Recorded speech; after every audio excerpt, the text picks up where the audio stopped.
Dalam surat Al-Furqan 74, Rabbana hablana min azwajina wa dzurriyyatina qurrata a'yun waj'alna lil muttaqina imama. Ya Allah, berikanlah kepada kami, yaitu adalah putra dan putri kami, dan jadikanlah istri-istri kami menjadi penyejuk pandangan, permata hati, dan jadikanlah kami menjadi imam bagi orang yang bertakwa. Yang menarik, Pak, Allah itu ketika menyebut kata anak yang solih, dalam beberapa tafsir diterangkan, Allah itu ketika menyebut orang yang solih, Allah itu tidak pernah menyebut dengan kata waladun solihun dalam Quran. Tapi Allah memberikan kata kiasan, qurrata a'yun. Kenapa? Saking senangnya Allah kepada anak yang solih, yang berhasil kita didik menjadi anak yang solih, Allah bukan hanya memuji, menyebutnya dengan kata waladun solih, tapi Allah mengatakan qurrata a'yun, permata hati, penyejuk pandangan. Kenapa? Saking besarnya keutamaan itu. Makanya sampai Imam Qurtubi rahimahullahu ta'ala, yang menyusun banyak kitab-kitab mu'tabar di dalam akidah Ahlussunnah, itu sampai beliau mempunyai kata-kata emas. Beliau berkata, laisa hunaka syai'un asyad, tidak ada perkara aqarru li ainil basar, tidak ada perkara yang mampu mengalahkan pandangan yang menyejukkan illa ayajitu auladahu muti'ina lillahi azza wa jalla.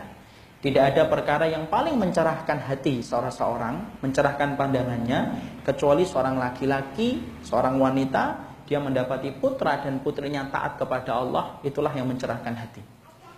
Saya mencoba merenungi perkataan beliau, dan ternyata benar. Antum, saya punya harta berlimpah, Pak, tapi maaf ya, anak kita ternyata tidak sesuai dengan harapan kita. Harta bertumpuk-tumpuk itu menjadi hambar, pahit rasanya. Kenapa? Karena kita sedih memikirkan ulah anak kita. Kita kemudian punya kecantikan istri sebagai ibunya dan punya ketampanan sebagai ayahnya. Anak kita ternyata tidak sesuai dengan harapan kita. Nangis, anak yakin. Kita pasti nangis. Sajadah mungkin basah, pintu mungkin rusak, piring mungkin pecah. Kenapa? Mikirin anak.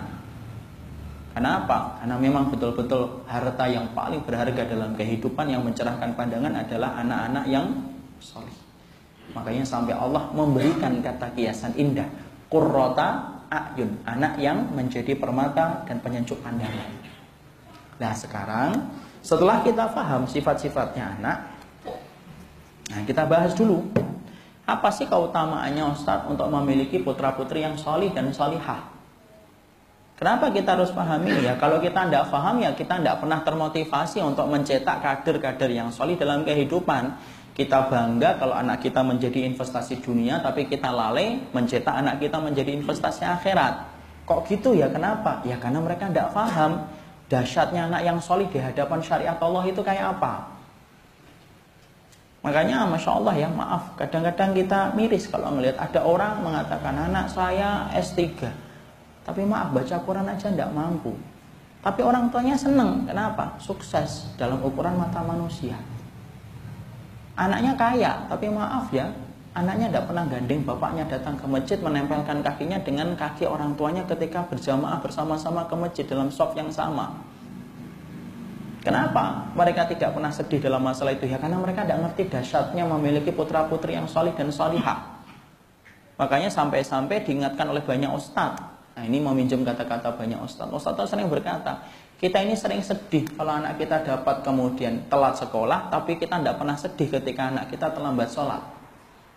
Tapi terlambat sekolah, sedih, marah, kecewa. Karena anak kita tidak sesuai dengan harapan kita supaya datang tepat waktu ketika sekolah. Tapi maaf, ketika anaknya lelet datang ke sholat, maka dia mempunyai perasaan biasa. Kenapa? Akhirat tidak lagi menggigit hatinya, sampai dia tidak tergerak untuk menciptakan anak-anak yang menjadi anak akhirat. Kenapa kok kemudian akhirat tidak lagi menggigit bagi orang tua?